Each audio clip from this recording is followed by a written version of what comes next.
I've been planning my religious testimony for a while now. It's not a story that's easy or comfortable to be told, but I need to tell it. To my family and friends, thank you for all the lessons you taught to me, whether easy or extremely difficult, and the friends that stayed during my path along Christ. Also, thank you to the ones that came here today to listen to me. I appreciate it. Home was never really a safe place for me growing up. My guardian, who was supposed to protect me, abused me every day. I don't want to go into details, but let's just say it was more than verbal abuse. I say this not for you to feel sorry for me or to sympathize for me, but because it's the truth. And the truth is the most important thing you need to learn. Once I grew up, I've decided that if the closest people to me could betray me, then so could everyone else. Don't even ask about my grades during middle school. They were horrible.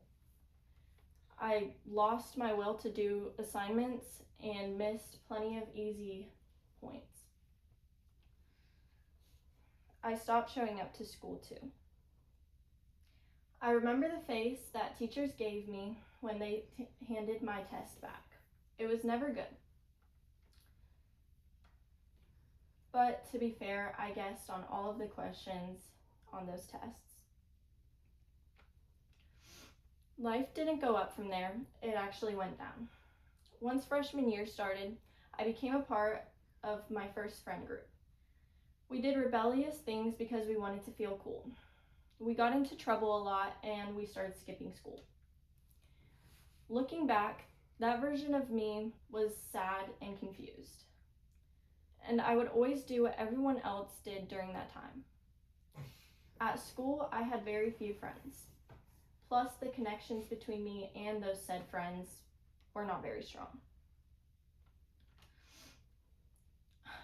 No one noticed me in class or in the hallways or even talked to me. My grades hit rock bottom, and I'd lie to my parents about my grades. I refused any help from others, and I told myself that it would all be over soon. I realized some of the damage I was causing myself and started to pray every night for help. Not for perfect grades, not for a million friends, but for effort and a will to live. Mrs. Shelley was who picked me back up. She taught history class, but her strong suit was actually preaching at our Christian private school. One day, she pulled me out of class. I thought it was because I was going to the principal's office again for my grades. But this time, she told me that she noticed my lack of attention in class and that I hadn't been turning in any assignments for the past 2 weeks. Then she handed me a Bible and offered after-school tutoring if I were to show up at her church to worship along with them and get closer to God.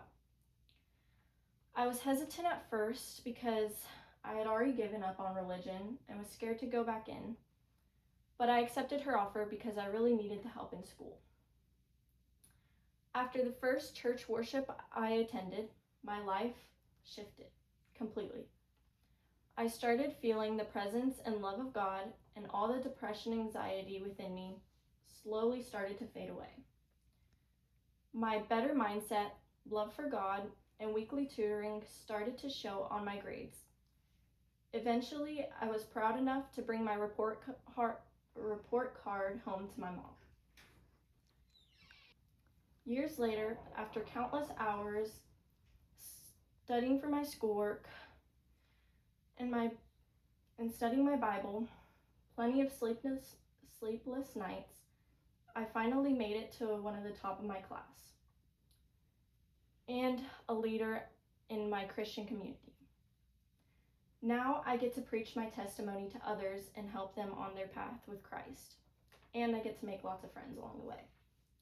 All I can remember looking back is the sad version of myself that felt no love. I had no friends and had horrendous grades. Mrs. Shelley didn't help everything in my life, but she was a stepping stone to my success and my walk with Jesus. This isn't the end, but only the beginning of my journey towards my future goals and life given to me by God.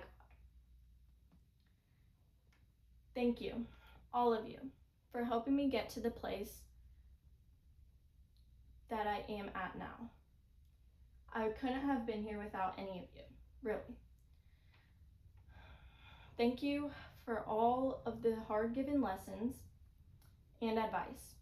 I encourage all of you to find a place in your heart for Jesus, because we wouldn't have done anything we have done now without him. So thank you. You're supposed to show all of us.